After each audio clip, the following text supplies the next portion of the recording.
I forgot to bring you guys some questions. I got to bring you guys some questions in case you don't have any questions for me.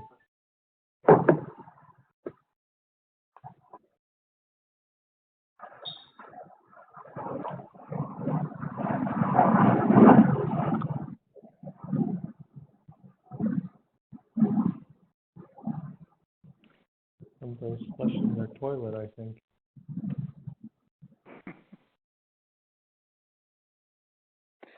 That's always a sign that the conference is starting. All right. Hey, you made it. Yeah, I'm home this time. Hopefully I won't get thrown off 3 times. All right. Anybody have any questions before we dig in?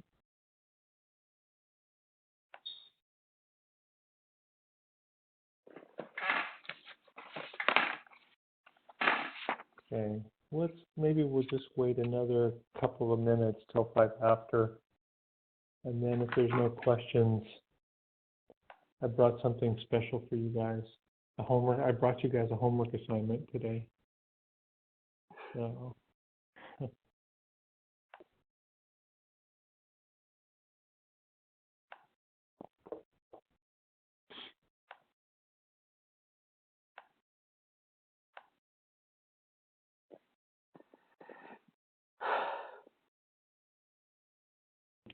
can you see that okay? This is your homework assignment. Okay. Topic 12, which I think is scheduled for July 13th.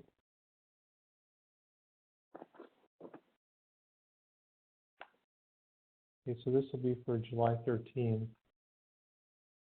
We're going to be debating these 2 questions. And this is going to be a different type of class. There's not going to be any lecture material prepared. Maybe we'll have a case presentation just to kind of highlight. There's been a really interesting genetics ethical issue in the news recently about a father that refused to tell his daughter that he had Huntington's disease, and she's now suing him over that. So there's some interesting ethical issues that surface here and there. And what we wanted to do on the July 13th session is have kind of a class participation session where we can debate these 2 questions. And the intent here won't be to win your position. It's not about winning or losing the debate.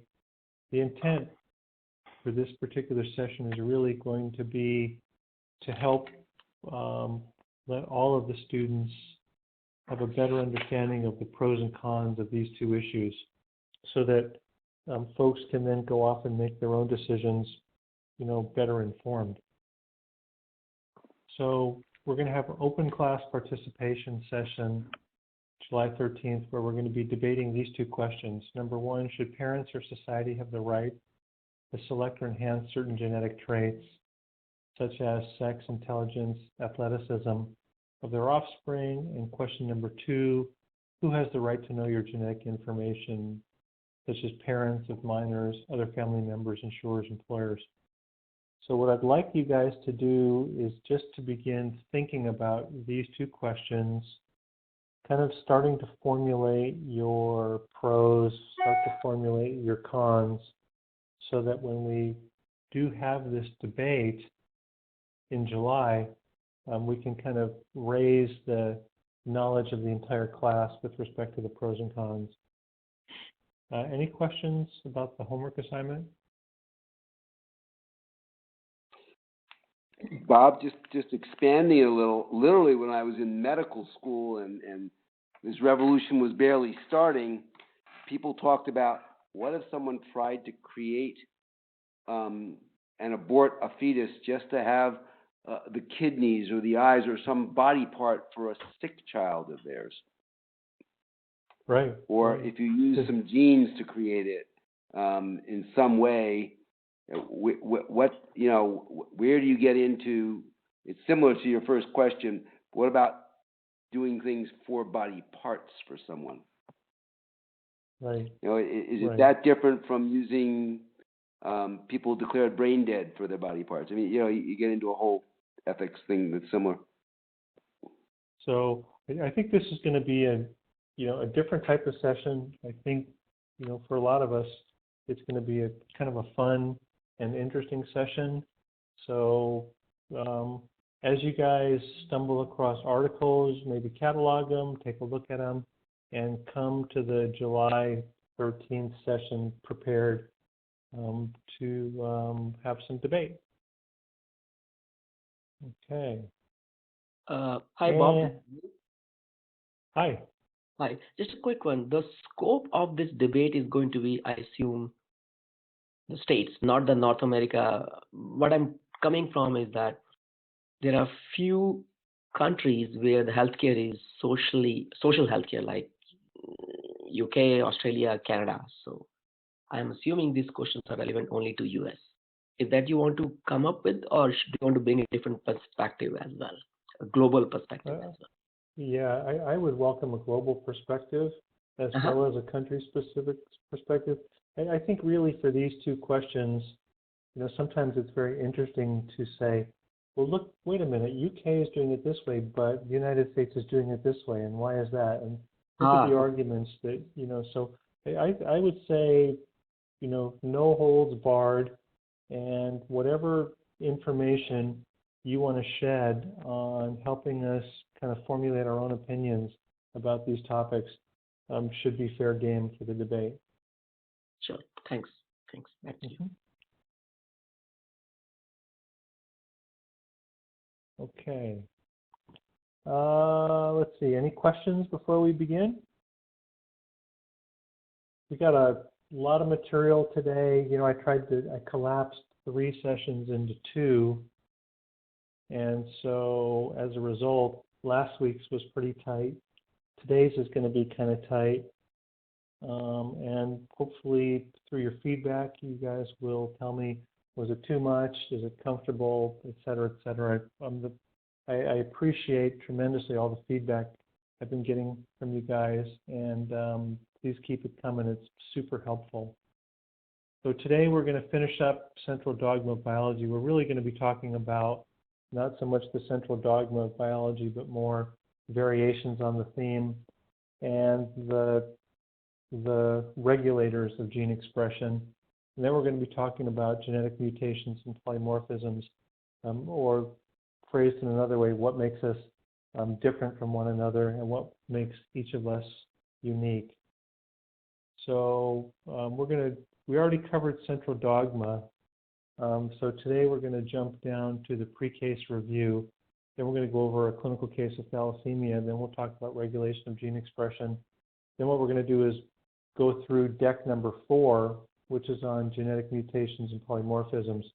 So if you do go to the website, you'll now be able to download this complete slide deck number 3, and you'll now be able to download slide deck number 4, which covers genetic mutations and polymorphisms. And we'll finish deck 3, and we'll get through all of deck 4 today.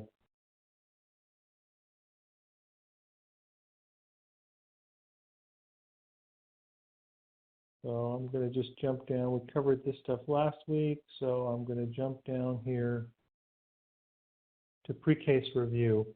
So first thing we're going to do is spend a few minutes just kind of going back over material we've gone over the last couple of weeks, just to kind of try to cement it in your head.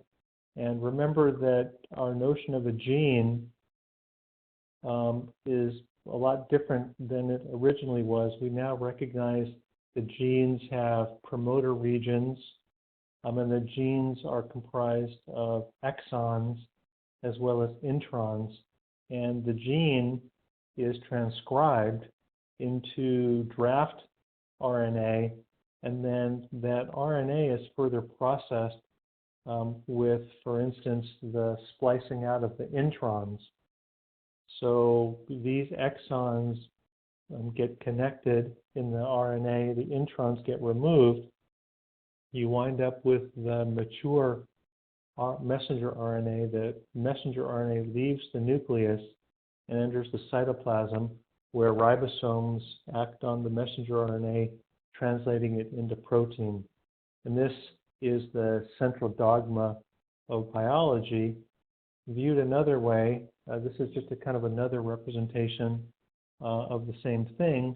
You have your DNA, and it has a gene on it that has, in this case, this is the HBB, or the hemoglobin gene we've been looking at. It has 3 exons on it, and this strand here is transcribed, the RNA is produced, and initially you have this draft RNA. The draft RNA is modified in several ways. One, you have a bunch of A's stuck onto the end. That's thought to increase the chemical stability of RNAs. DNAs last for a long, long time. RNAs are a lot more fragile. They last minutes to hours before they're degraded in the cell. So this process, this is a constant process. If a cell needs lots of protein, it's constantly producing RNA so that that protein can be translated. You have this RNA here. The RNA gets further processed. The introns are spliced out, and ultimately you wind up with the mature messenger RNA, which leaves the nucleus and enters the cytoplasm, where, depending on what the demand is for that particular protein, you might see tremendous activity with actually a number of ribosomes all lined up along the messenger RNA strand. And in fact, there might be several messenger RNAs from that particular gene in the cytoplasm, all being translated with a bunch of ribosomes all at the same time. These ribosomes translate the messenger RNA and produce the protein, and then these proteins oftentimes undergo post-translational modifications, and then they become completed proteins where they work either inside the cell or they're excreted to work outside the cell. And this is the basic process. This is the central dogma of biology. And if we take another look at the hemoglobin, the HBB gene in detail, now we'll see things in this picture that we didn't see before, and we can really understand this picture in ways that we couldn't understand it quite as well when we first looked at it. One of the things you'll notice here is that the highlighted areas signify the exons, and the areas in between signify the introns.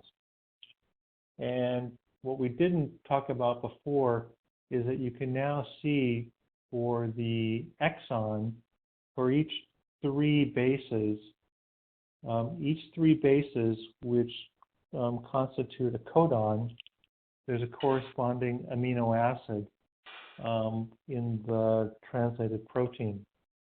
So you'll see that the initiator, the first codon, is an ATG. So what's going to happen is this piece of DNA here is going to be transcribed into RNA, and then the RNA is going to cut out these pieces here. It's interesting to think about how does the cellular machinery know how to cut out these pieces here. And we recognize that introns start with a GT and end with an AG, but if you notice, this is not the only GT. There's GTs inside the exon.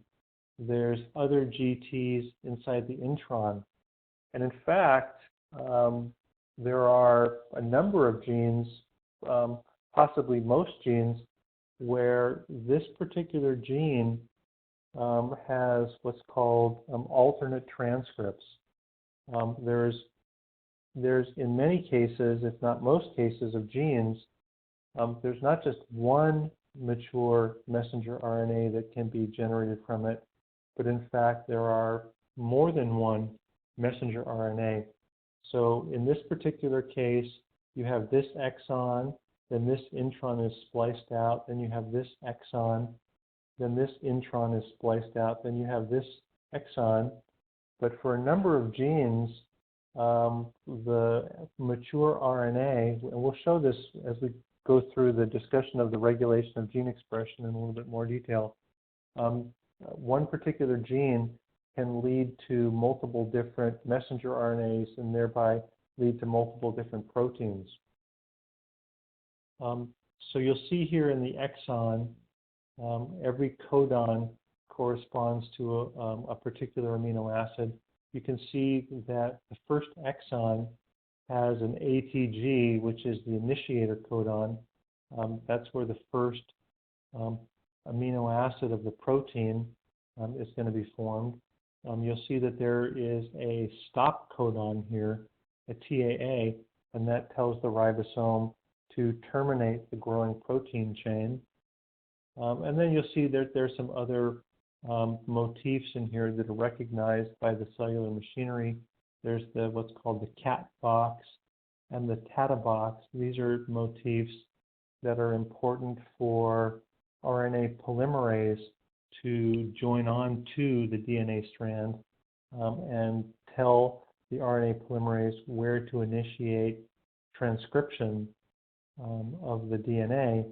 Then there's also this AAT, AAA motif at the end, and that's a chemical signal for telling the cellular machinery where to tack on what's called that poly-A tail. Ultimately, when this gene gets turned into a mature messenger RNA, that mature messenger RNA will have a string of A's at its tail end to stabilize the messenger RNA. And this AAT, AAA motif tells the cell where the end of the final exon is so that it knows where to tack on those A's. Okay, so with this in mind, let's go ahead and dig into the case. And again, go ahead and stop me if you have questions along the way. Today, we're going to try to cover quite a bit of ground, and because you guys seem to understand, have a strong background in biology, but please let me know either during class or after class if for some reason, you know, I left you with questions or if you think something could have been improved. Okay, Bob. So, yeah, Ron? I was just wondering if these motifs that you're describing are universal, or are they unique to humans or animal kingdom, or do you know? I don't know about, I can't answer that very well. I can tell you that they're common, but they're certainly not universal. They're not even universal across all genes. And the reason that they call them motifs as opposed to exact patterns, and the reason that they call this the cat box and the tata box, is that you don't always see exactly CCAAT. The cat box, and I can't tell you exactly, I just don't know, but there's multiple different exact strings that appear to be recognition sites for RNA polymerase that have some combination of C's and A's and T's. There's a website, and I can dig that up for you. And the same thing with the Tata box. This isn't the only exact sequence that serves as the recognition site for the RNA polymerase. There's a number of sequences that always appear just slightly upstream from the first exon that serve as recognition sites for RNA polymerase. There's a number of genes in the body that don't have the cat box and the tata box. The cat box and the tata box appear to be more important for genes that are only expressed in a subset of cells, such as hemoglobin, which you don't want to express everywhere, but you want to express it heavily in red blood cell precursors. A lot of other genes that are constitutively expressed. In other words, they're expressed at about the same level across the board in all cells, generally don't have the cat box or the tata box. Rather, what they have are, in their promoter region, a lot of CG pairs. And we're going to be looking at these CG pairs in a little bit more detail later, because the CG pairs can be chemically modified as a way of altering gene expression. So in cell-specific genes, we'll often see some type of cat and some type of tata motif. Whether or not and how those differ across other species, I don't know the answer to that. And in other genes, we won't see a cat box or a tata box, but rather we'll see a bunch of CG pairs in the promoter region. Okay. Just a quick clarification. So when we say transcribe, that means a gene is sliced up into different RNA, or it's morphed into different RNA, or maybe they're one and the same thing? Actually, kind of sort of neither. Yeah. See, the DNA is never altered. Rather, the DNA is transcribed into messenger RNA, and then the RNA is further cut up and chopped and processed. So the DNA is simply read by, there's an enzyme called RNA polymerase, and the RNA polymerase comes along and reads the DNA, and as it's reading the DNA, it produces a new molecule of RNA, and it's the RNA molecule which is then processed, and ultimately it's the processed RNA molecule that leaves the nucleus. Meanwhile, the DNA serves as the template. It's never actually chemically altered. Oh, okay, thank you. So, okay. Mm-hmm.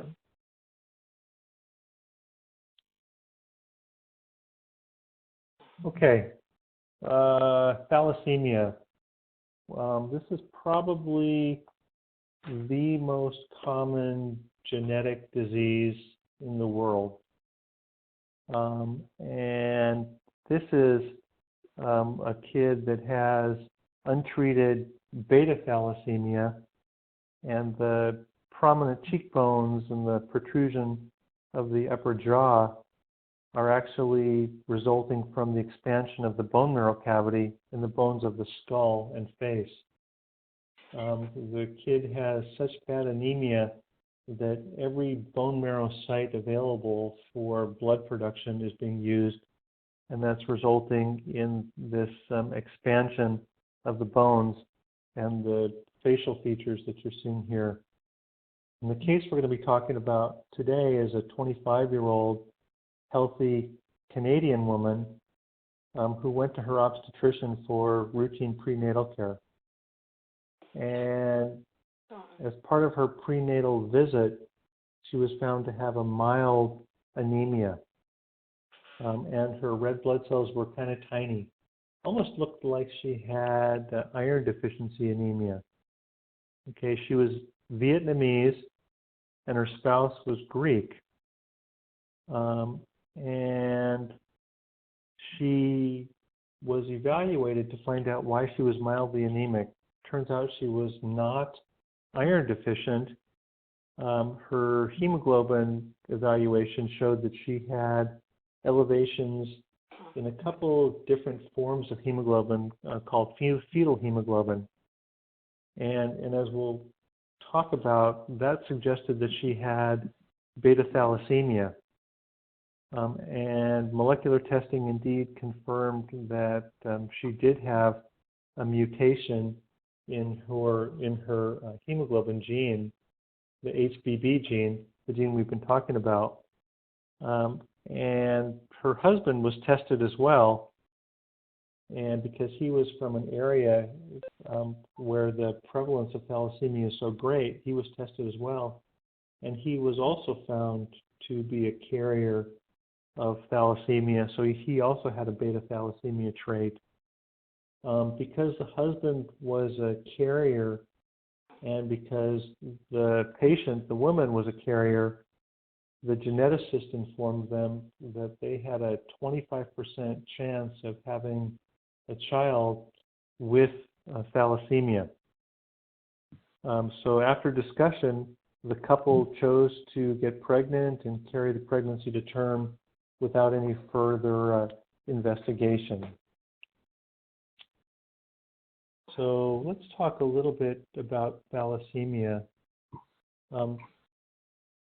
And you may recall we've talked a little bit about hemoglobin, the hemoglobin molecule, and the fact that it's a tetramer. The hemoglobin molecule is comprised of actually 4 protein chains, 2 alpha chains, which come from the hemoglobin alpha gene, and 2 beta chains, which come from the hemoglobin beta chain. What happens in thalassemia is that you have a mutation in the hemoglobin alpha chain gene, or you have a mutation in the hemoglobin beta gene. And what happens as a result is you have an imbalance. You have either more alpha chains than beta chains, or you have more beta chains than alpha chains.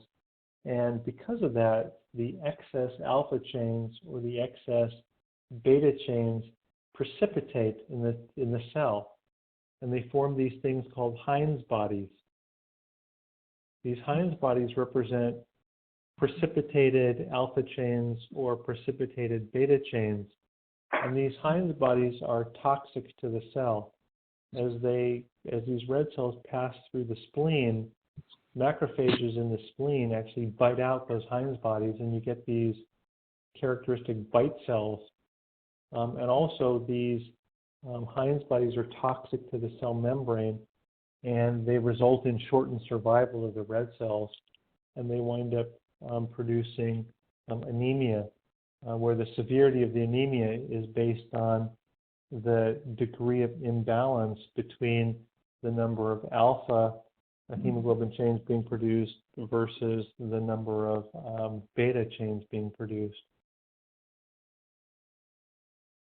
A typical family tree for thalassemia is the autosomal recessive pattern that we've looked at with sickle cell disease, and we'll see this for a number of genetic disorders where the father is a carrier, the mother is a carrier, and as a result, there's a 25% chance that, that any of the offspring will actually get the disease. Rafiq had asked a question about this a couple of weeks ago, and next week we're going to be talking specifically about inheritance patterns and how we calculate the probability. How did I know that the probability of offspring getting the disease is 25%? We're going to come back to that next week. For now, I would say that this is a typical autosomal recessive pedigree where you have the parents are each carriers, and the result is that the offspring have a 25% probability of getting the disease. So I like, just for fun, to kind of bring in a mix of biology, medicine, bioinformatics, and clinical informatics. And this picture here is kind of a nice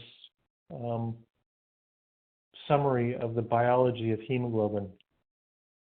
And on chromosome, I'm blanking on the chromosomes. Does anyone remember what chromosomes the hemoglobin alpha genes are on and the hemoglobin beta genes are on? I think it's 6 and 11, but that's okay, not important. The alpha genes, the hemoglobin alpha genes are on one chromosome, and the hemoglobin beta gene is on another chromosome. These two genes, hemoglobin alpha 1 and hemoglobin alpha 2, are exact copies of one another. They're exact copies. They each produce alpha chains,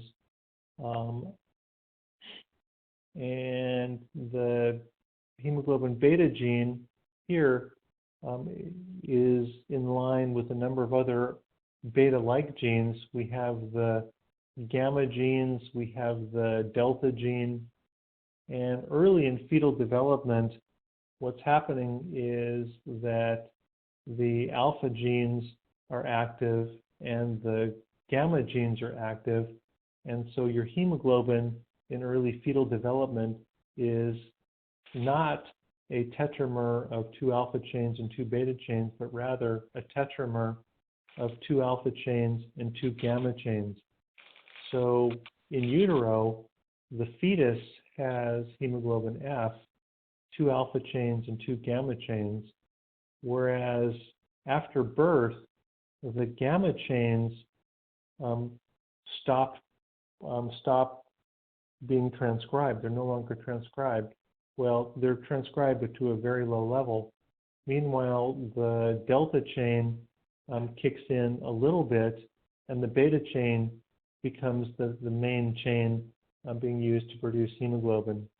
And so in the adult, we no longer have fetal hemoglobin, but rather we have predominantly hemoglobin A, which is 2 alpha chains and 2 beta chains. And one of the things that this picture helps to explain is, why is it that alpha thalassemia creates such severe disease in utero, whereas beta thalassemia only results in disease after the child is born? And the reason is because the alpha genes are being transcribed and form part of hemoglobin all the way back in utero. So way back here in utero, you have the alpha genes and the gamma genes producing fetal hemoglobin. So if you don't have any alpha genes, then even in utero, you have severe thalassemia. Whereas if you have a mutation in the beta gene, it's not really causing a problem in utero because the beta genes aren't really being transcribed until after birth.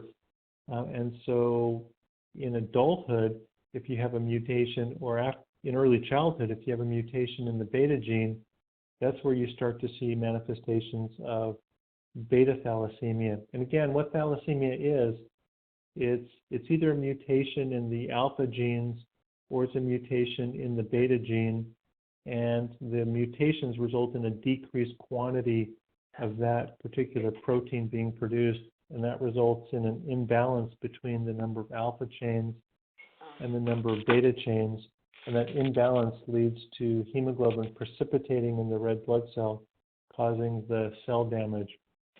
So, and the other reason that I emphasize this a little bit is because when we come back to treatment of thalassemia, it turns out that there's a number of genetic engineering trials underway, not just towards correcting the mutation in the beta gene, but there's quite a bit of research going into trying to figure out, why does transcription of the gamma gene taper off shortly after birth?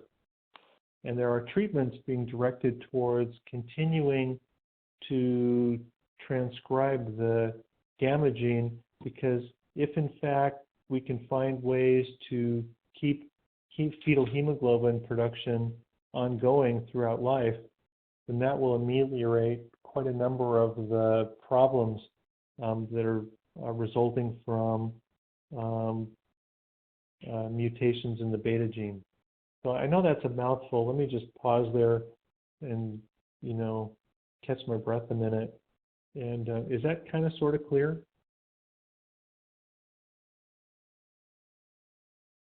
Yep. Is it? Okay. Any questions before we move on? Okay.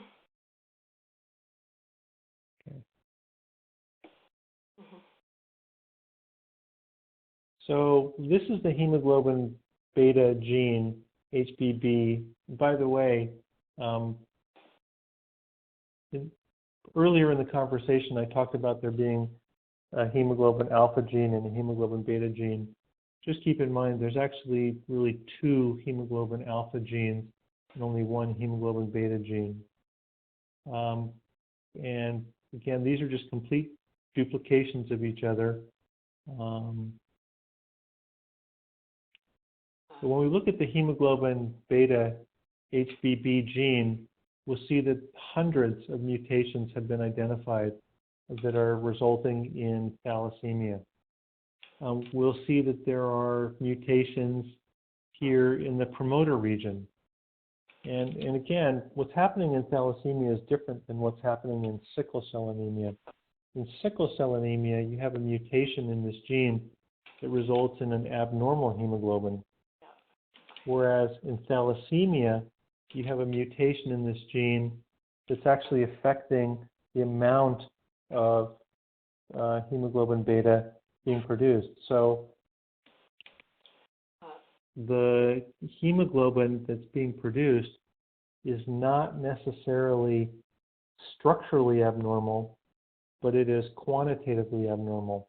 So sickle cell disease, the beta hemoglobin chain is abnormal, whereas in thalassemia, it's not necessarily abnormal, there's just less of it, okay? And when you see all of these different mutations, all of these different mutations ultimately result in there being less of the beta hemoglobin chain. So there are mutations in the promoter region. You know, for instance, maybe the cat box was mutated, or maybe the Tata box was mutated. There are mutations that screw up the proper processing and preparation and maturation of the messenger RNA. So it screws up the cap site, for instance, or it screws up the tail end where the poly A tail of the messenger RNA is being tacked on. Yeah.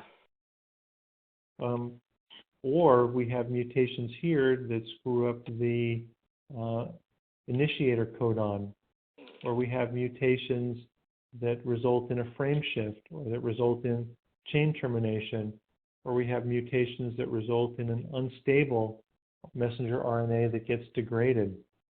And it's, to me, I think, interesting to see how hundreds of different mutations have been identified. The end result of all of these mutations is a quantitative reduction in the production of the beta globin chain without necessarily changing the structure of the molecule. There's just a lot less of it. So we're going to dig into this particular mutation here, and here's where I would say, Ron, hold on to your hat and let me know if I'm going too deep on this one. But the bioinformatics and the informatics aspects are pretty interesting.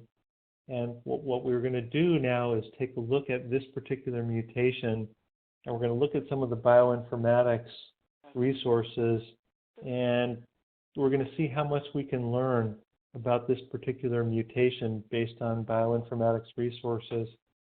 And we're going to then come back to say, okay, great, now how do we communicate this particular mutation? How do we in a HL7 in a HL7 message? One of the things that's a little bit confusing is when you are using these bioinformatics resources, understanding what direction you're looking at. And if we look here at chromosome 11, remember that it's made of two chains. There's one DNA chain going this way, and then there's the anti-parallel chain going this way. And there's genes on both of those chains. So if you look at the chain that's going this way from 5' to 3', there'll be genes running along it. But if you look at the anti-parallel chain that goes from 5' on the right to 3' on the left, there's also genes running along that chain. So there's genes on both strands of the DNA. And in this particular case, we're looking at the way that they orient chromosome 11 in the UC Santa Cruz genome browser. The HBB gene is going to be flipped from the normal orientation. It's going to look like it's going backwards. And so when we zoom in the browser to actually be looking at the mutation, which is right at the initiator codon in the first exon, we're actually going to be zooming in right on this spot here. Okay?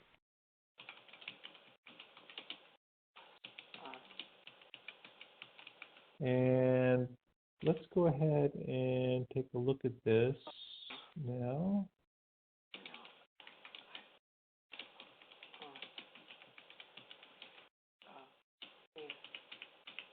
Okay, let me zoom in on this a little bit. Okay, so here we are in the UC Santa Cruz genome browser. We're looking at the first exon of the HBB gene, and the track I've pulled in here is all of the simple nucleotide polymorphisms that have been identified. And again, there's a whole bunch of different annotated tracks for this particular gene. And if you want to play around, you can just pull in any of these tracks. And there's just a boatload of material you can learn about the DNA. We're particularly going to be focusing on a mutation that occurs right here, right at the very beginning of the initiator codon. And it's this particular mutation right here. So let's click on that. And what we see is that this is the actual SNP identifier. And if we click on that,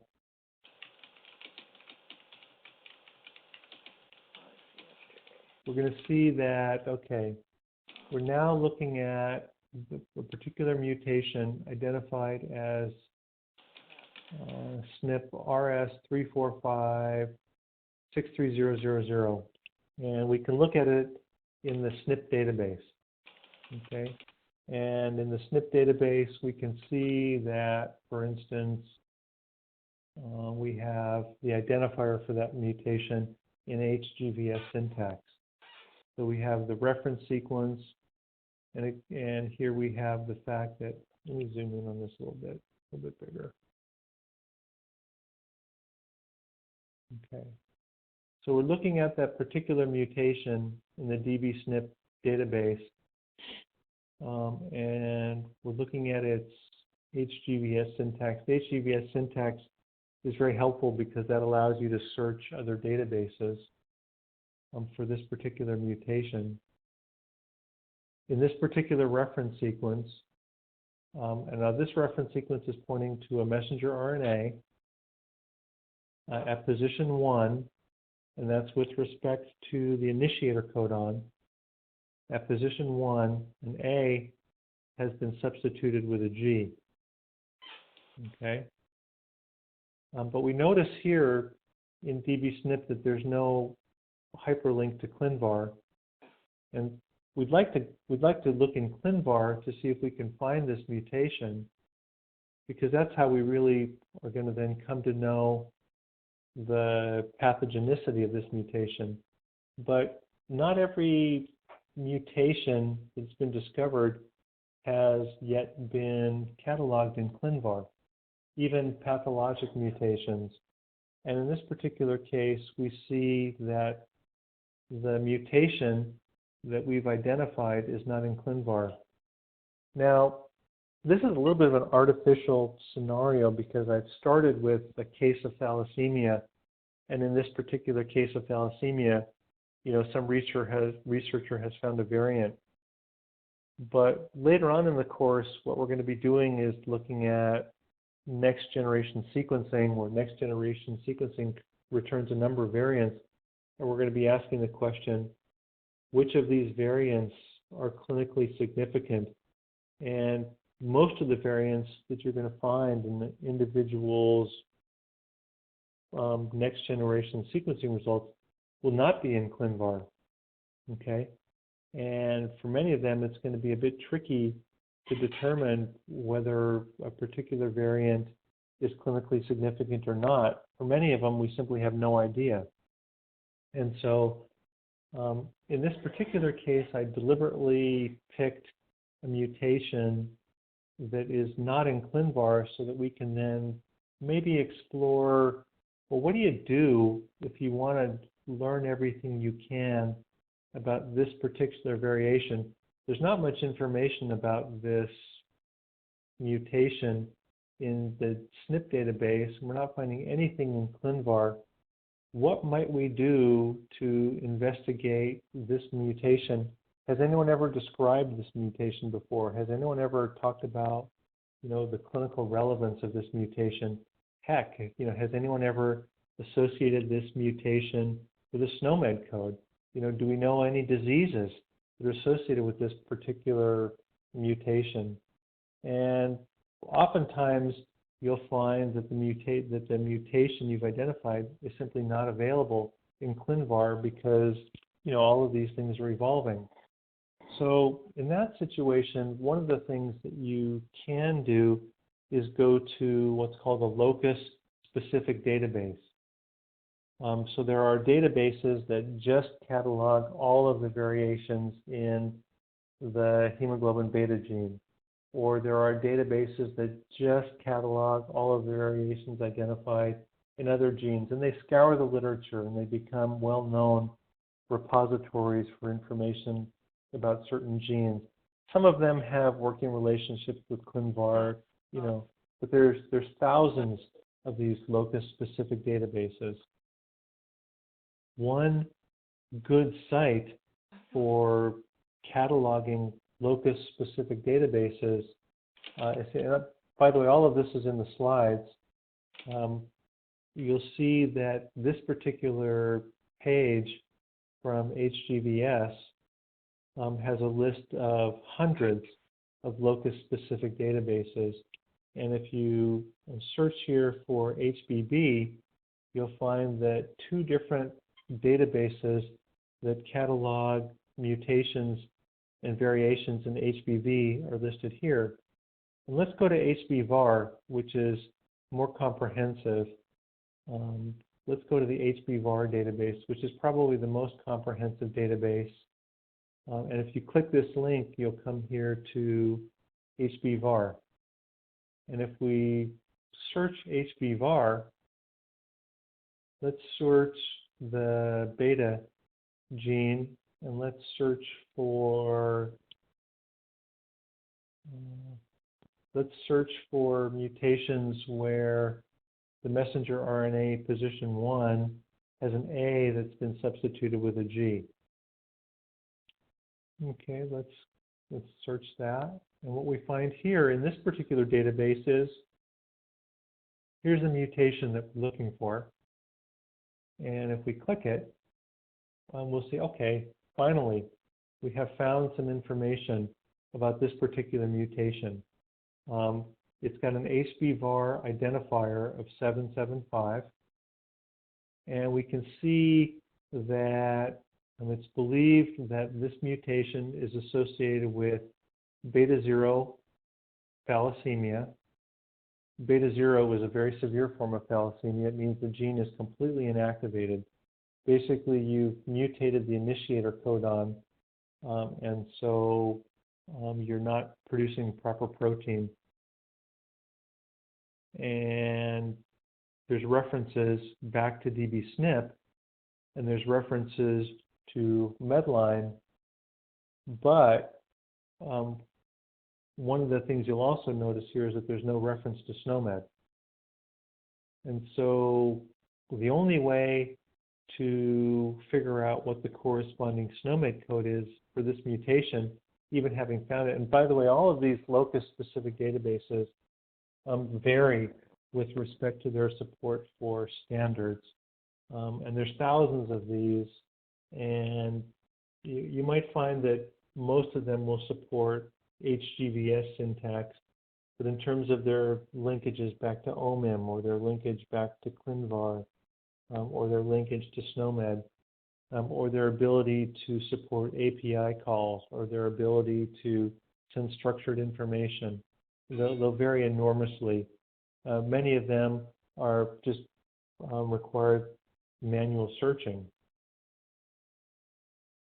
So, okay, we have a patient now that has this mutation that we've identified, and from HBVAR, we now have seen, okay, researchers have discovered that this is associated with beta thalassemia, beta 0 thalassemia. If we come over to SNOMED, okay, we can find out, beta zero thalassemia, okay. We can manually at least figure out what the SNOMED code is now for this variation, okay? And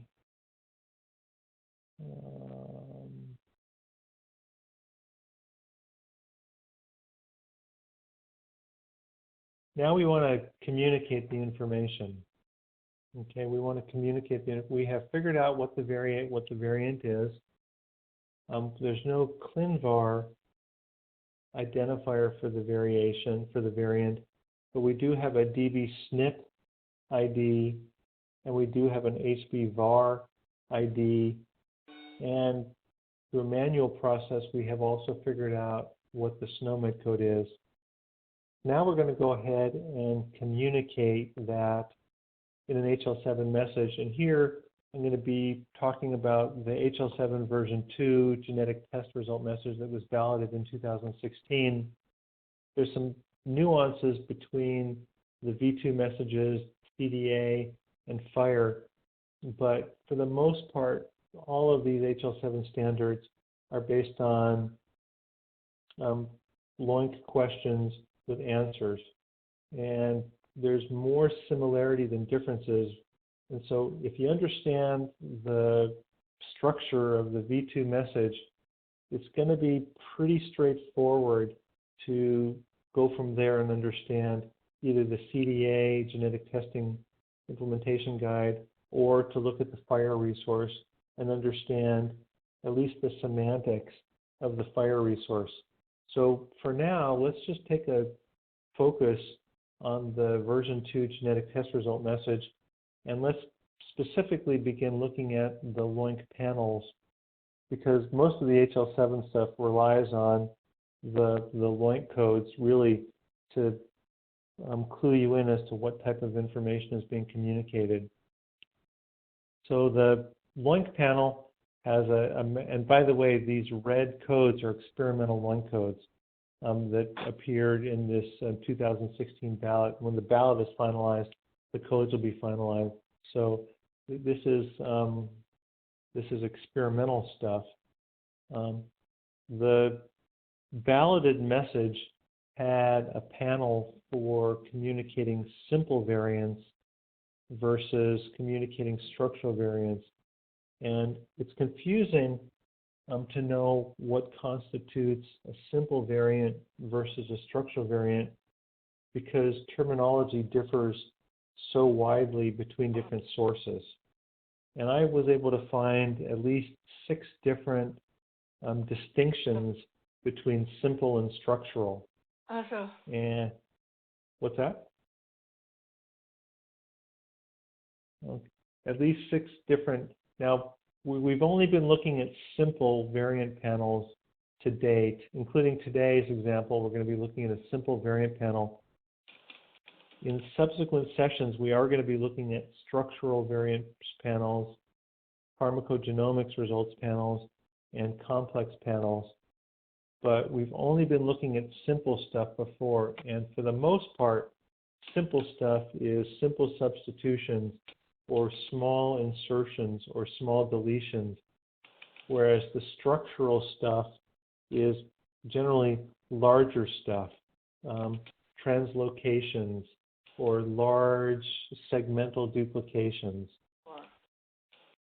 Okay, so some distinctions that you'll see are, well, dbSNP database catalogs simple stuff and dbVAR catalogs structural stuff.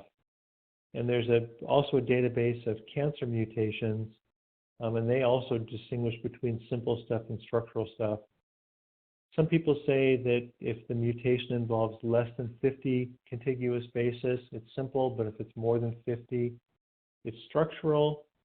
Some people will say SNPs, which are just simple substitutions, and small insertions and deletions are small, whereas duplications, inversions, translocations are big. Some people distinguish between precise and imprecise breakpoints, or between molecular versus cytogenic observations. And the reason here is because when you're looking at something under the microscope, or when you're looking at something using certain types of probes, you can see under the microscope that this chromosome has broken here and that a piece of this chromosome has moved over there, but you don't know exactly at what base the break has occurred. And historically, dbSNP wasn't able to accommodate representing variations where the precise breakpoint wasn't known. And so anyhow, we're focusing so far on simple variants, but the way that the HL7 message is organized is they have a panel for simple variants and a panel for structural variants. And we'll come back to structural variants in some of our later sessions when we start talking about diseases that have inversions, duplications, etc. So it's a little bit complicated, but again, simple stuff will usually have a dbSNP ID and will usually be in ClinVar. The clinically relevant simple variants usually will have a ClinVar ID. So let's take a look here at these LOINC codes.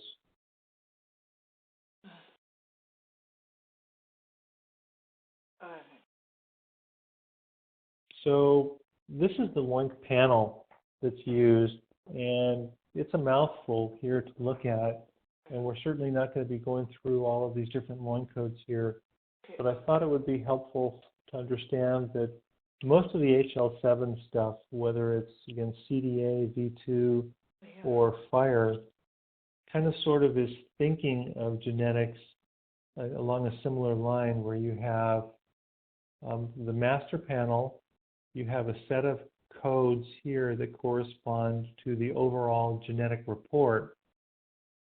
You then have a set of LOINC codes here that are geared towards describing a simple variant.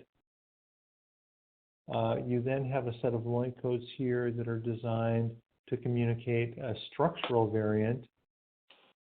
You then have a set of LOINC codes designed to convey complex variants. You have a set of LOINC codes that are designed to convey pharmacogenomics results. And for right now, we've been looking specifically at this set of LOINC codes here, which is codes for describing simple variants. And the fields we've been looking at have been drawn from this panel. And the other thing that LOINC provides is a form-based interface. The form-based interface is not quite in sync with the September 2016 ballot, but it's kind of sort of fun to play around with. You can see the LOINC codes here. You can go ahead and enter in data, and then you can show the HL7 message. So if we put in, the other thing that this does, so you can see the HL7 message pop up. Again, it's not completely in sync at this point with the September 2016 ballot, but it's kind of fun to play around with. And when you do that, and if we follow that paradigm where you have a panel with a series of nested OBXs, where those nested OBXs use the LOINC codes from the panel, you wind up here with a genetic test result message for our particular beta thalassemia case in question, okay, where we have a simple variant.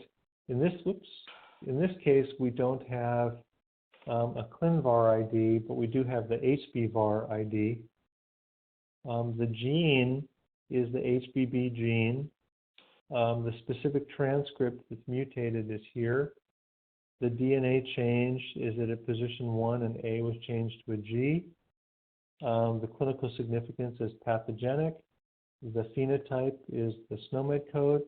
And in addition, one of the fields we haven't looked at before, but another LOINC code, is we're able to communicate the dbSNP identifier. If you want to go back and look at the dbSNP database. So that's a mouthful, But what I'm trying to show here is when you identify a variation, you can use bioinformatics resources to poke around and learn more on your own, regardless of what the lab tells you. You can use bioinformatics resources to poke around and learn about that. And then, in addition, you can communicate that information in a structured way into an electronic medical record using various HL7 protocols, all of which, to be honest, are kind of sort of maturing. The loin codes are maturing, the HL7 protocols are maturing, but things are starting to look pretty good. Finally, for thalassemia, a little bit about treatments. There are a number of projects underway to try to induce the fetal hemoglobin production to kind of offset the deficiencies in the beta globin chain production. And then gene therapy, for the most part, gene therapy, what's happening is people are removing stem cells. They are genetically engineering those stem cells in the lab, and then they're reinfusing the genetically modified stem cells back in. A lot of people are interested in CRISPR. None of this is based on CRISPR. This is based on, old school genetic engineering, which we'll talk about down the road in our genetic engineering session. But what again is happening is the stem cells are removed. In the lab, the stem cells are actually modified. They're genetically engineered. The genetically engineered stem cells are then infused back into the patient, where the thalassemia can be cured. Okay, and that's what these therapies, and actually these therapies are all taken from clinicaltrials.gov. Okay, so that takes care of our case of thalassemia. We're going to move on now to regulation of gene expression. But let me just pause there and see if there's any questions.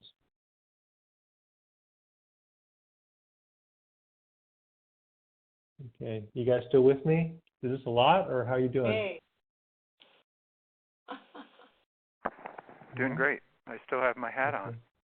You still have your hat on, good. Okay. All right. So if your DNA has about 20 to 25,000 protein coding genes, how is it that some cells transcribe some of those genes and some cells don't? And how is it that some cells during some point in their life cycle will transcribe certain genes but then not transcribe those genes at other points? So over time and across cells, obviously you don't have the equal number of genes being transcribed, and this regulation of gene expression across cells and across time sometimes is referred to as epigenetics. Sometimes epigenetics has a much narrower definition. And so here, and I'm not going to try to really distinguish the two so much as to say we're going to use the term regulation of gene expression here, and we're going to kind of sort of reserve the notion of epigenetic changes to a little bit narrower definition, which is chemical modifications of the DNA that don't actually affect the base sequence itself. And epigenetic changes generally result in regulation of gene expression, but some people would say that regulation of gene expression is a little bit broader than just epigenetic changes, in part because gene expression can be regulated by downstream processes as well. And so Here in panel A, we have our central dogma, where the DNA is transcribed into RNA. The RNA is translated into protein. But that process can be regulated at every step along the process. Where the DNA gets transcribed to RNA, we can have epigenetic changes. And as we'll talk about, epigenetic changes are chemical modifications, generally of the chromatin or of the proteins that are intimately associated with the DNA. When those proteins or other types of chemical modifications occur without actually changing the sequence of bases, that can result in the genes being upregulated or downregulated.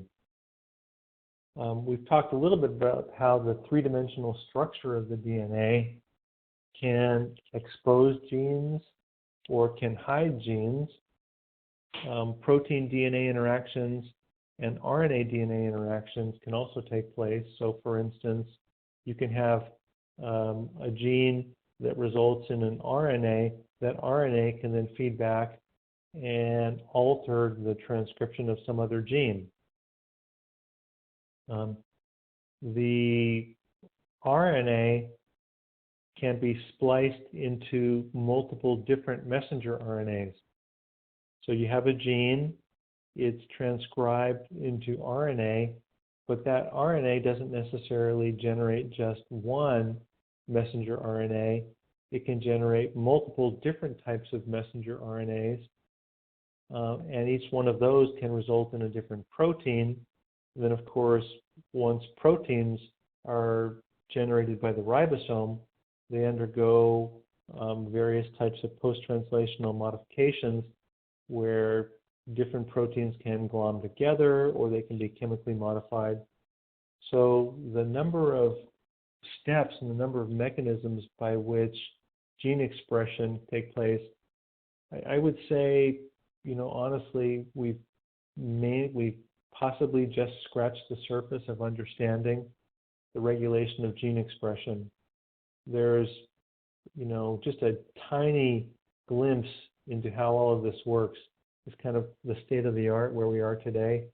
It might have been 10 years ago we thought, once we understand the structure of DNA, we're going to understand life. But it's now clear that that's not the case, that we're only beginning to understand regulation of gene expression and why some cells transcribe some genes and why other cells don't, and why they do it at certain times. So let's kind of walk through various different types of regulation of gene expression, just so you can kind of see sort of what all is out there. We know that within a cell where you have, for instance, chromosome number 7 from mom and chromosome number 7 from dad, oftentimes the genes, the gene from mom and the gene from dad will be transcribed in equal amounts. We know that across the board, in as many as 20 or 30% of cases, sometimes you'll see more of the gene from one chromosome being transcribed than the other. So for most genes, you'll see balanced expression. For 20 to 30% of genes, you'll see imbalance. And for certain cases, you'll see monoallelic expression, meaning only the genes from this chromosome will be expressed and none of the genes from this chromosome will be expressed. We'll look at some examples of that, and we'll come back to this when we talk about the immune system, because in the immune system, only one chromosome is expressed. This slide here kind of sort of gets at what most people would refer to, well, at least what many people would refer to as epigenetics. And many people would say that epigenetics is really a subset of regulation of gene expression where epigenetics really refers to chemical modifications of the chromatin, chemical modifications of the proteins that interact with the DNA, or chemical modifications of the bases in the DNA itself. And you'll see three different prominent types of epigenetic changes summarized on this picture. Remember that the DNA strand wraps around these proteins called histones. And then furthermore, these histones arrange into solenoids, and then these group together in loops to form the chromosome. And the histone proteins themselves can be chemically modified. And here you'll see some of them are modified with acetyl groups, and some of them might be phosphorylated. And the green here is supposed to signify that some types of modifications will turn on downstream gene transcription, whereas some types of chemical modifications here might slow down downstream gene transcription. And so we'll see here that chemical modifications of the histones can result in gene regulation. We've talked about how some genes have promoter regions with the cat box or the tata box, but there's also other genes where the promoter region is very rich in these CG pairs. And when you have a CG pair, the C can be methylated. And methylation of the C in the CG pairs will repress transcription of the downstream gene. So again, another epigenetic mark is methylation of the C of the CG pair in the promoter region. We'll also see that there are many different types of histone proteins, and in some areas, the actual histone proteins that are intimately associated with the DNA, they're different types of histone proteins. And that might result in, for instance, much tighter coiling of the DNA. And here, where the DNA is very tightly coiled, the RNA polymerase is not going to be able to physically access the DNA, whereas here in the stretches of DNA, the RNA polymerase will have physical access to the DNA. So these are a few examples of epigenetic changes that can regulate gene expression. We've talked about this a little bit before, is that the three-dimensional conformation of chromosomes in the nucleus also affect gene expression. They can expose different parts of the DNA for transcription, or they can hide different parts, but also the looping of the chromosomes in the nucleus can bring different portions of DNA, either different portions of one chromosome or portions of multiple chromosomes together, where one chromosome might have a critical enhancer that then turns on the gene in the contiguous chromosome, or one of these strands of DNA, one of the chromosomes might have a silencer that kind of shuts off transcription. So the three-dimensional orientation of the chromosomes appears to play a role in enabling transcription by making certain genes accessible, physically accessible to the RNA polymerase, or by bringing contiguous pieces of DNA next to each other so that they can be activated or repressed.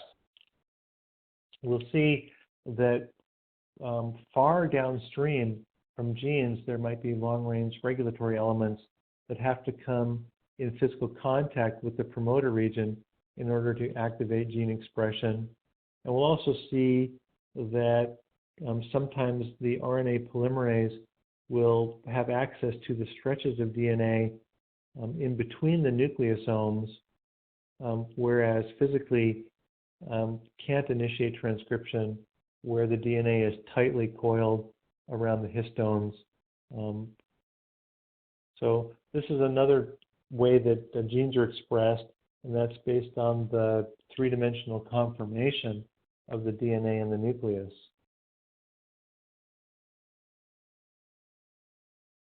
And this is, just kind of a little way of summarizing some of that, which is here's our gene down here with the promoter and the exons, and very far away, well, potentially very far away, we'll see enhancers and silencers, we'll see genes for transcription factors, and what'll happen here, for instance, is, so here's a gene that produces a transcription factor. That transcription factor, now by the way, this gene for a transcription factor may be on the same chromosome or it may be on some other chromosome. That transcription factor might bind to the enhancer, and that will then trigger the enhancer to interact with the promoter to trigger transcription of the gene. Or a transcription factor might interact with the silencer, and that may trigger the silencer to interact with the promoter, inhibiting downstream transcription of the gene. And of course, it's pretty complicated because it's not as though, really what you wind up with is a network of enhancers and silencers vying for turning on a gene and turning off a gene, and you have a volley of transcription factors, and it's the equilibrium of transcription factors, enhancer activity, silencer activity that ultimately balance out to determine what level the particular gene is being transcribed. And if we look at that in a graphical perspective, we'll see here way upstream from the gene is the enhancers, and transcription factors, in this particular case activators, have bound to the enhancer region, and that's resulted in a conformational change of the DNA.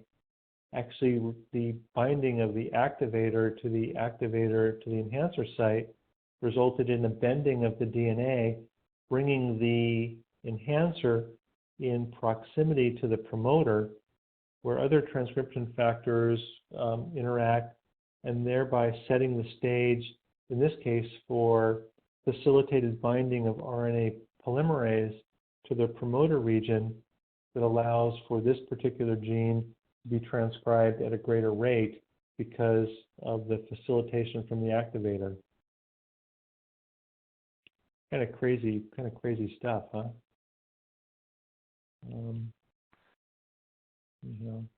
I just like to pause on. Yeah, I know. Like I like to pause on this picture just to kind of like fathom, how does this really work? Well, that was my question, Bob. Is there, at first blush, it almost looks like this sort of bending and unbending could be a random event, but I doubt that. So is there any thought about, any theories about what's regulating all these variables? And of course, it's within each cell, and then there's all the different cells, which is like a combinatorial explosion squared. Yeah. I mean, it's the theories are that it's a combinatorial, like what you just said, and that it's an equilibrium that ultimately weighs in. That it's not the linear chain of events we were taught in high school. That it's more, you always have interactions with the cell surface. You always have signals. You always have things at the cell surface triggering transcription factors that inhibit and transcription factors that enhance. And it's the net equilibrium and it's the net effect ultimately weighs in, and it's how strong the signals are. And really the whole new field is called systems biology. And so it's not the linear chain of events we were taught in high school, but more, you have a million things going on at once, and it's the overall equilibrium of those million things at any point in time that ultimately determine how active RNA polymerase is for any particular gene. And that's not to say that any of this is understood at all, but it's more systems biology is kind of like this new field that is where people are going to try to explain how all this works. Fascinating. Yeah, I mean, you'll need a computer to understand this. This isn't the kind of thing anymore that's understandable by mere mortals.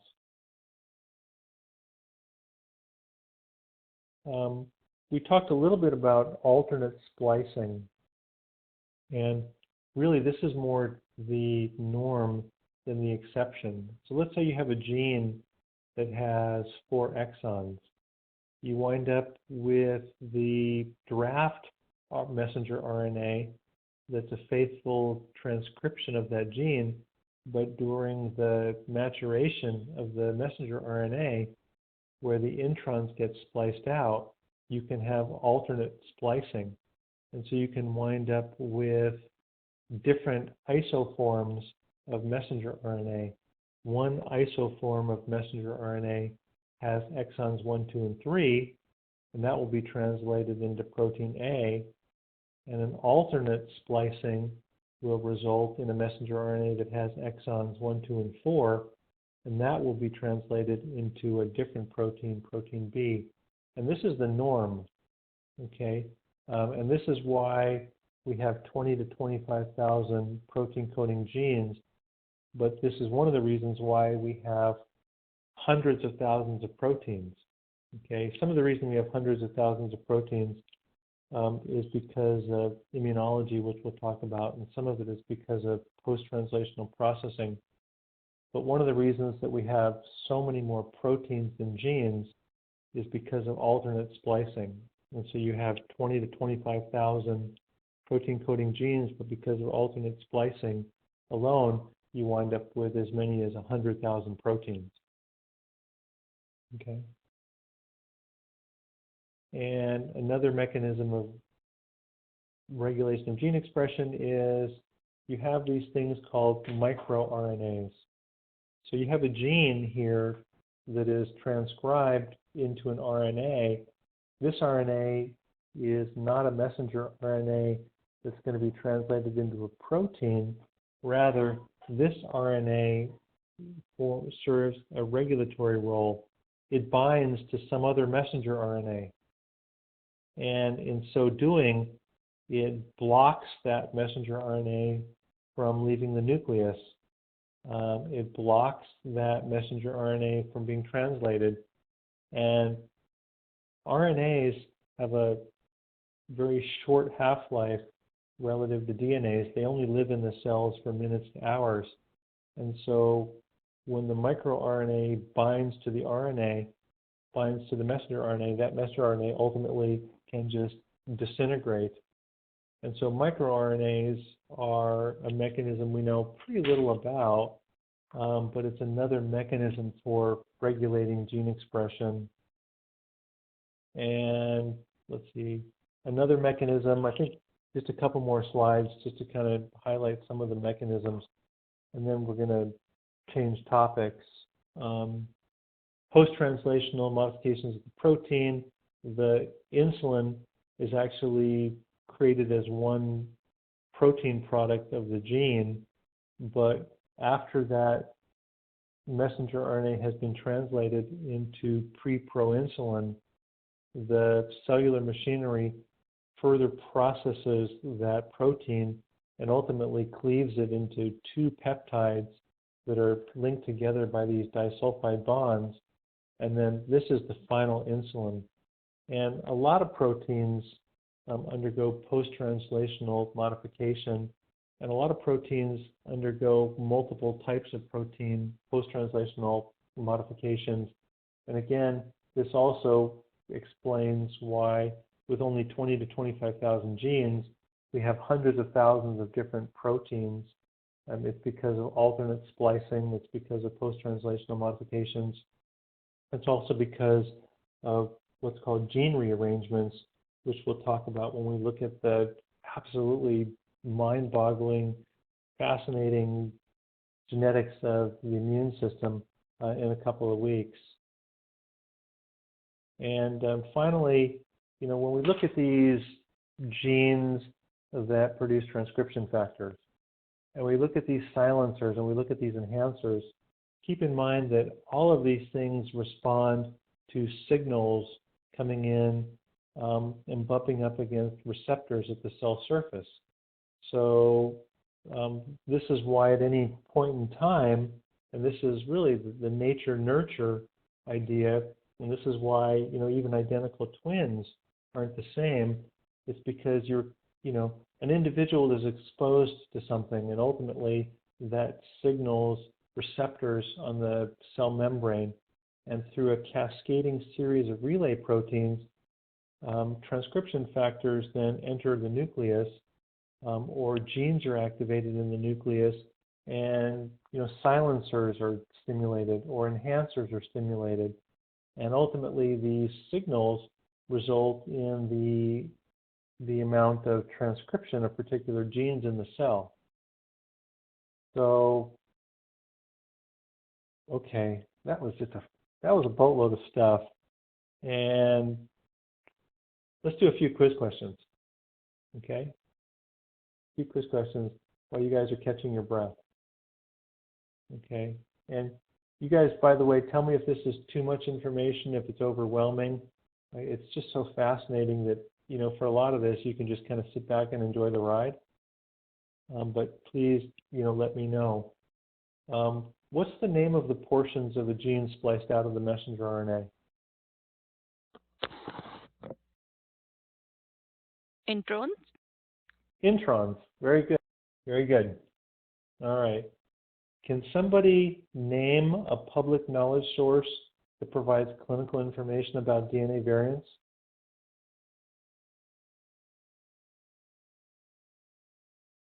HBVAR. HBVAR. Very good. HBVAR. And ClinVar is another one. Okay, now, what is the variation described by the following expression? Can someone just kind of walk through what is this? This is probably the hardest one. Okay, the C tells you that this is a variation in a messenger RNA. I'll give you that. So we know we're talking about position 1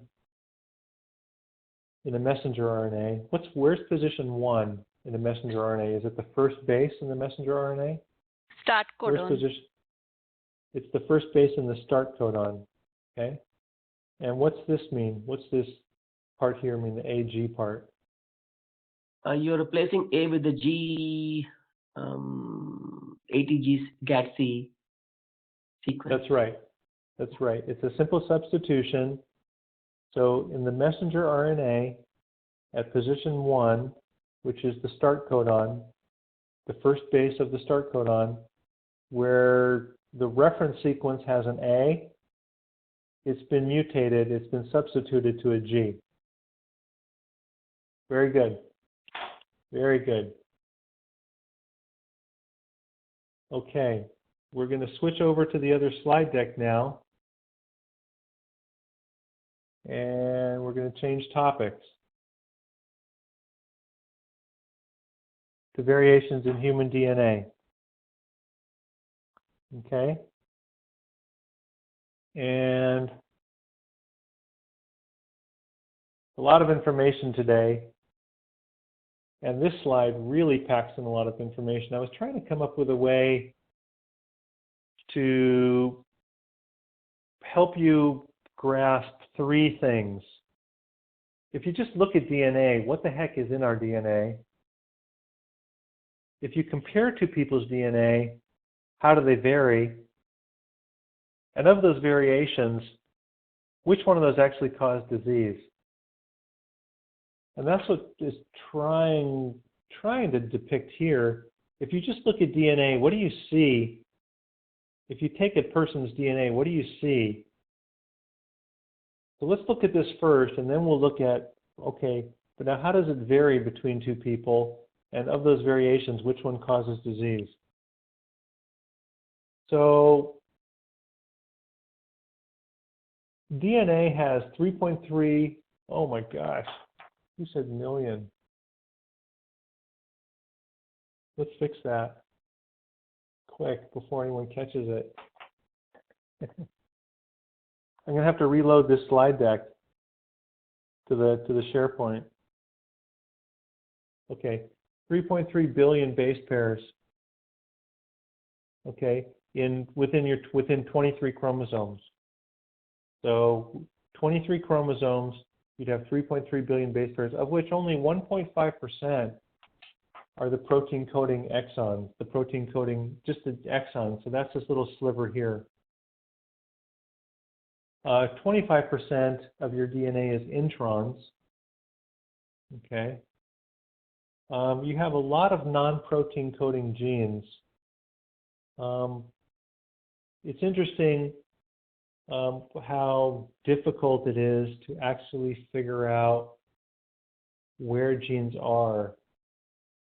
It's a little bit easier to figure out where protein coding genes are because you can take a protein and you can work backwards, and you can say, well, if this is a protein, then there must have been an RNA or a DNA that had one of these structures, and now you can search and find stretches of DNA that correspond. But for non-protein coding genes, they don't necessarily have promoters, they don't necessarily have introns, and the way non-protein coding genes are typically identified is somebody extracts all the RNA out of the cell and runs it on next generation sequencing platforms, and then they say, well, gee, based on all of the RNA transcripts we've found, therefore there must be these stretches of DNA must be non-protein coding genes because we found some RNA that doesn't get translated into proteins. So there's a number of experimental methods that are used to identify non-protein coding genes. They all differ quite a bit. You can explore these to your heart's content on the UC Santa Cruz gene browser just by pulling in annotated tracks of non-protein coding genes. According to one textbook, about 75% of human DNA is transcribed. So I think, Ron, you asked earlier about, well, what's this notion of junk DNA? And really, the notion of junk DNA has changed dramatically now that we believe that 75 to 80% of the human genome is actually playing some functional role. What's a little bit tricky is to know what the functions are. We don't know what the functions are for the vast majority of these RNA transcripts. It might just be that the cell transcribes to its heart's content, and then if those RNAs that are transcribed actually do something, they do something. If not, they just dissolve. So the ENCODE project, and there's a reference in the slide deck to the ENCODE project, calculated that roughly 80% of the human genome is functionally active, which means either transcribed or serves some functional role, such as it's the binding site for a transcription factor. Okay, so anyhow, other people will estimate that we have 20 to 25,000 non-protein coding genes, but I just left question marks here because it's still pretty up in the air. And then it's interesting, half your DNA is, there's just one copy of it, but the other half of your DNA is repetitive, and the repeats can be hundreds of millions of times. These repeats generally are not in exons and introns. The repeats are generally in the regions of DNA in between genes. And you'll see a lot of different types of repeats, and these are also fascinating. We're not going to get into a super lot of detail, but some of these are just super fascinating. These short sequences that are dispersed throughout the genome and these long sequences that are dispersed throughout the genome, they often act as what's called retrotransposons. And a retrotransposon is a stretch of DNA that actually encodes for an enzyme called reverse transcriptase. And so what happens is these line sequences can actually be transcribed into RNA, and the RNA can code for a reverse transcriptase protein. The reverse transcriptase protein can take the RNA and copy it back somewhere else in the genome as DNA. So you have a line sequence that starts over here. It can actually copy itself over here, and it can copy itself over here. And so you have 30% of your DNA are these long sequences that are dispersed throughout the genome that are thought to be retrotransposons. Over the course of time, there are stretches of DNA that have just continued to make copies of themselves. And there's also short sequences that do the same thing. We also have short sequences in tandem. These are referred to as satellites. These are very important, the satellites, as we'll talk about, because the number of sequences in tandem differ between people, and that's a useful way of doing paternity testing, for instance. So 55% of our DNA is repetitive. The repetitions can be these retrotransposons, they can be these short sequences, and then really the meat with respect to protein coding is in 1.5% of our genome. If you look at the DNA of one person and you compare it to the DNA of another person, you'll see that 0.1 to 0.5% of the DNA differs. So roughly 10 million bases differ between two people. And again, this is, depending on where you look, and this is, you'll see variations in these numbers. So take this kind of sort of with a grain of salt, is that roughly 3 megabases of the variation is due to single nucleotide polymorphisms. In other words, at this particular spot, I have an A, but you have a G. Or at this particular spot, I have a C, you have a T. So about 3 million of those differences are single nucleotide polymorphisms. Of the 3 million, about 100,000 of them are in exons, of which half are non-synonymous. Non-synonymous means a synonymous change results in the same amino acid. A non-synonymous change would result in a different amino acid in the translated protein. And a given individual will have about 10,000 of these, which is pretty interesting. So between me and one of you, there'll be 10,000 differences of amino acids in our proteins. Okay, so 3 million copy number variants. Copy number variants are generally considered larger structural variants, and they represent segments of the chromosome. So large segments of the chromosome sometimes get duplicated, and one person might have just 2 segments, a segment that's duplicated twice, whereas another person might have that same segment duplicated yet another time. We'll see insertions and deletions. We'll see simple insertions and deletions, and then we'll see this class of insertions called satellite repeats, which they're very relevant. And when I say that there's a variation between two people with respect to satellite repeats, really what the variation is how many times they repeat. And I'll show you in more detail on the next slide, or actually in a couple of slides coming up. But imagine you have a satellite repeat, which is let's just say 3 bases long. It's an A and a T and a G. One person might have 3 copies of that satellite repeat, so they might have a sequence of DNA ATG, ATG, ATG. Another person would vary by having a different number of repeats. So rather than having 3 tandem ATG repeats, they might have 5 tandem ATG repeats, right? ATG, ATG, ATG, ATG, ATG.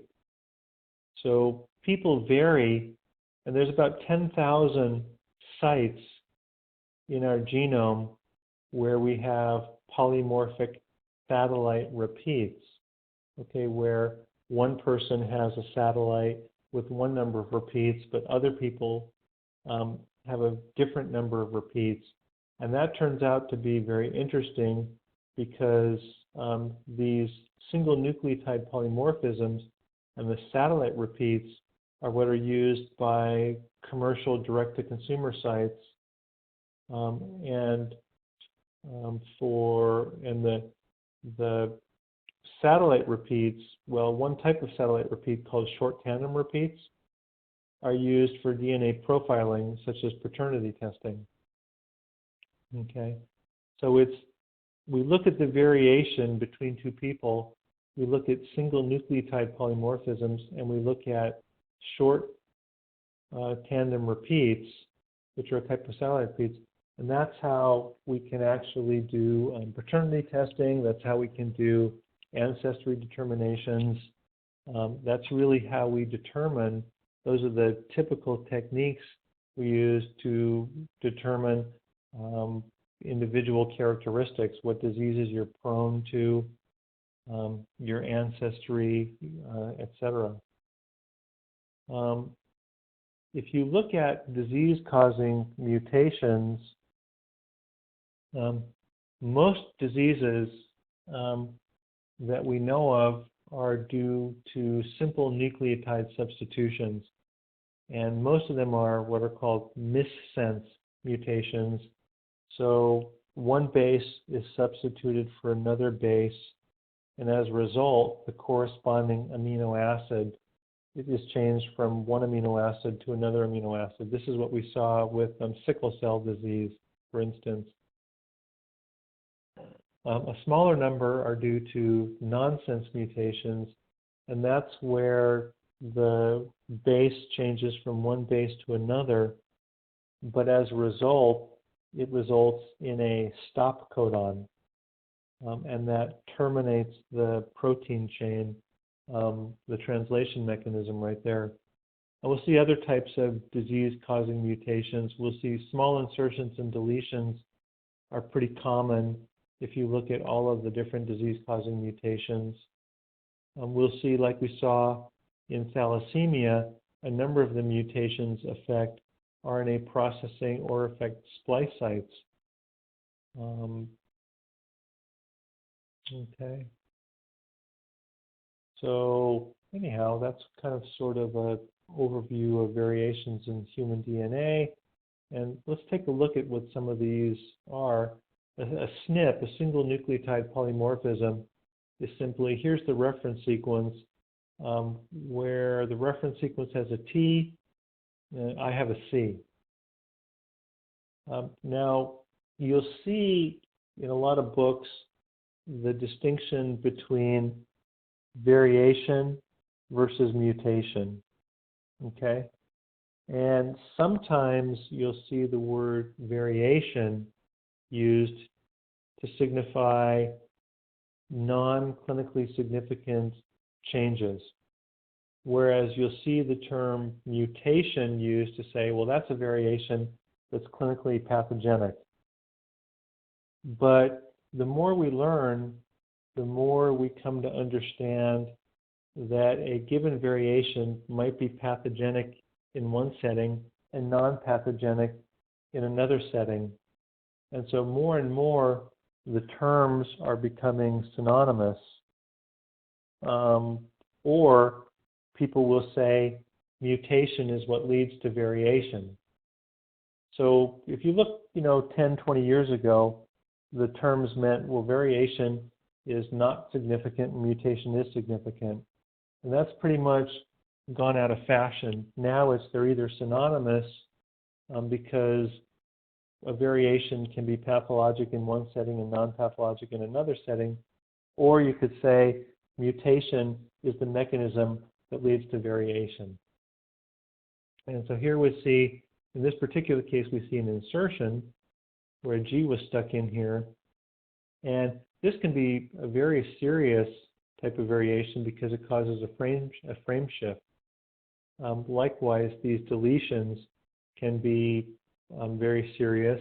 On the other hand, if insertions and deletions occur in the middle of an intron, or if insertions and deletions occur in the stretches of DNA in between genes, they might have no clinical significance, or it might be that we don't really know if they have clinical significance. We may ultimately find out that the stretch of DNA where these occurred turned out to be a vital enhancer for some other gene. And so we might see variations in the stretches of DNA in between genes, and today we may not know whether or not they're clinically significant. The different types of variations that we'll see include, and this doesn't include the simple ones, the simple substitutions and insertions and deletions, but rather what we'll see here, again, are these short tandem repeats. You know, one person has 4 copies of CAA, whereas some other person has 6 copies of CAA, and another person has 5 copies. We're going to come back to this when we get into genetic testing, and we're going to be talking a little bit more detail about exactly how paternity testing works.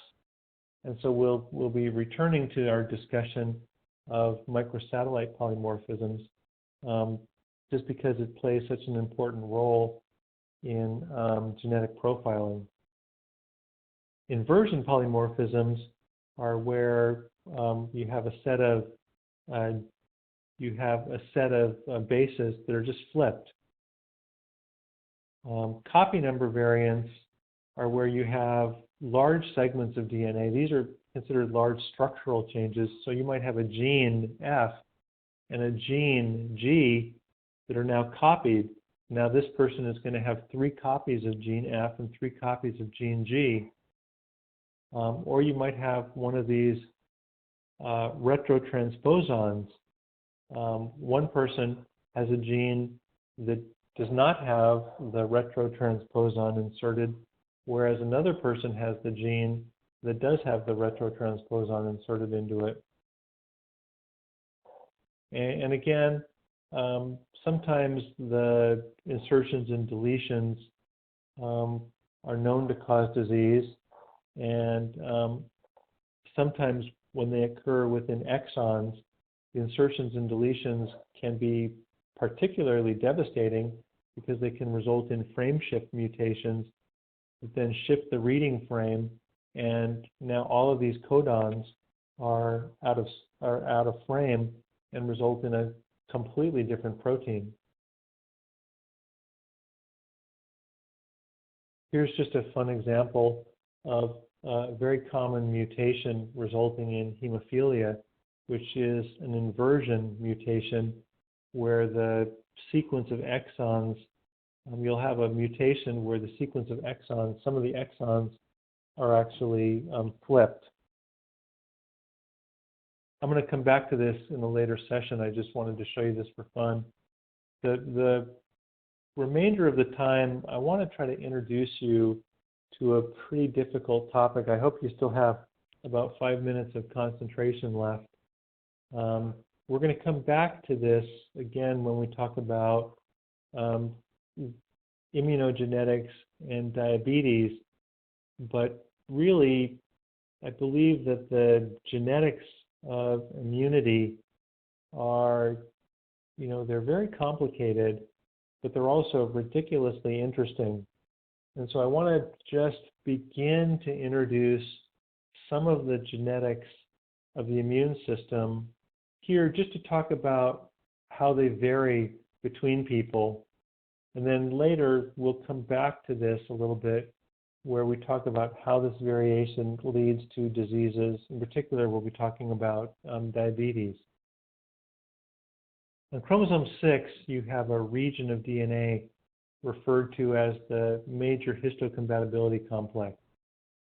It codes for HLA class 1 and HLA class 2 and other types of molecules. These HLA, or human leukocyte antigen molecules, sit on the surface of cells where they bind foreign proteins and they present these foreign proteins to white blood cells to help the white blood cells mount a targeted immune response.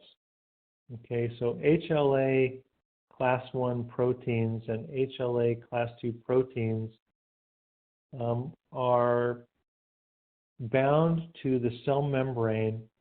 They stick outside the cell and they present foreign proteins to white blood cells to let those white blood cells mount an immune response. The HLA class 1 genes are shown here, where you have one gene results in one strand. So you have an HLA-A gene that results in a class 1 receptor, or you might have an HLA-B gene results in an alpha receptor.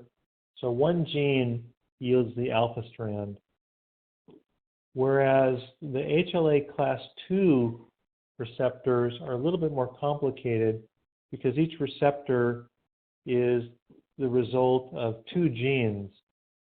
So for instance, one gene is going to yield the alpha strand and one gene is going to yield the beta strand.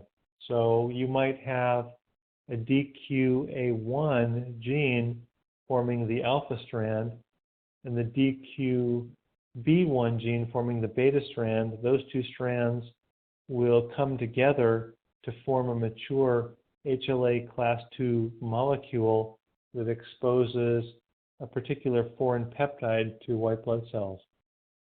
So the HLA, the major histocompatibility complex, is a dense cluster of genes, and some of those genes include the HLA class 1 genes and the HLA class 2 genes, and those genes code for proteins whose role is to present foreign peptides to white blood cells to trigger an adaptive immune response. And there's incredible polymorphism in these particular genes. In fact, this is the most highly polymorphic region of the human genome. There's more variation in these particular genes. There's more alleles for these particular genes than there are for genes anywhere else in the genome. And you can see that there's particular areas where the polymorphisms are particularly high, and the polymorphisms tend to be the highest right in the areas where what's called the antigen binding cleft. So the highest polymorphism in the human genome are in the parts of DNA that code for the antigen binding clefts. And of course, if you have a change in the antigen binding cleft, you have a corresponding change in the antigens that you can bind to. And this begins to explain why some people will, for instance, be allergic to gluten and have celiac disease, whereas others won't.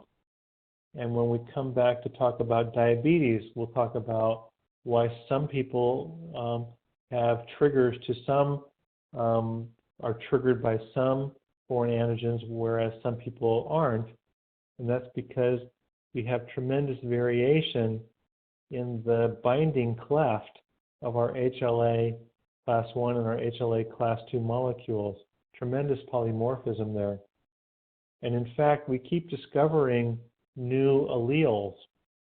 This is a graph that shows, as of 2017, we had for class 1 over 12,000 known alleles for the class 1 genes, and for the class 2 genes, we had around 4,000 known alleles. So tremendous variability in the number of alleles. And I don't want to get into this slide because it's super complicated. We're going to come back to it a little bit down the road, but I just want to let you know that, because there is so much polymorphism in the HLA genes, and yet HLA genes are critical for transplants and determining whether or not determining the risk of transplant rejection.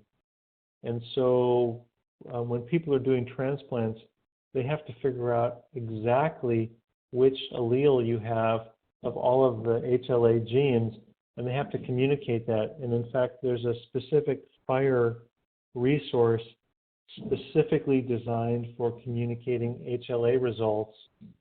It's a little bit detailed. I don't think we're going to get into the details of that particular FIRE resource, but I wanted to at least let you be aware that there's a specific FIRE resource that the Clinical Genomics Committee designed specifically for communicating these very complicated HLA results. And these HLA results, the variations in the alleles are clinically important because they help predict how aggressively you need to watch for transplant rejection. And so all of this has grown out of a true, clinical necessity. Okay, so take a breath. Let's do a couple quiz questions and then we're done. Which of the following mutations is likely to be worse? A frameshift mutation in an exon or a missense mutation in an intron? Frameshift mutation in exon. Oh, very good. Very good. Because that's going to screw up the whole downstream protein. By approximately how much does DNA from two people differ? Wasn't it 1%-ish? Something like that. 0.1. 0.1. 0.1. 0.1. 0.1 to point. No, sorry. Wait a minute. 0.1 to 0.5. Okay, or about 10 million bases. Okay. Can anyone name one type of a simple variation?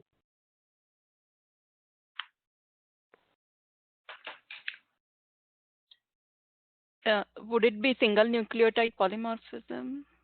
That's right. A simple substitution. That's right. And a small insertion or a small deletion would be other examples. And how about one type of structural variation?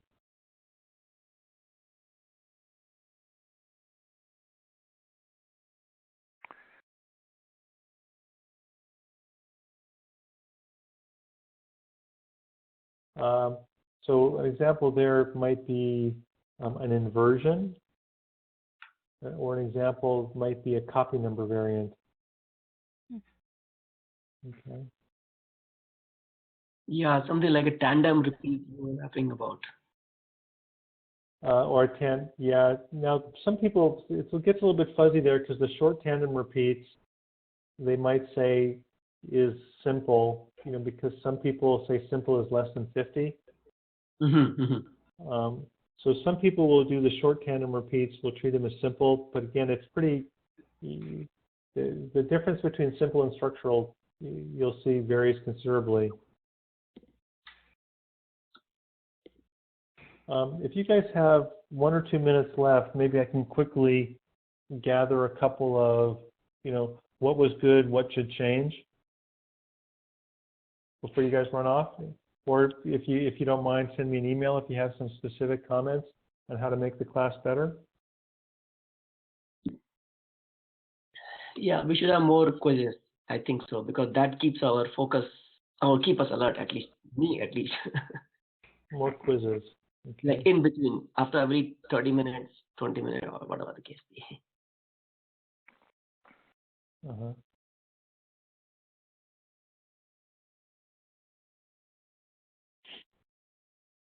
Anything else? Was it overwhelming today, or was it comfortable? I thought it was comfortable and well paced. Okay, good. Good. It depends on the background of the person, basically. Yeah, that's the tough part. The tough part. As a whole, this class has more biology background, has good biology background. On the other hand, when you talk about epigenetics or when you talk about HLA, that can be overwhelming to some. And then when you talk about bioinformatics portals, that can be overwhelming to others. So I think one of the tricky parts here is, what's the correct pace for a class that's a little bit mixed?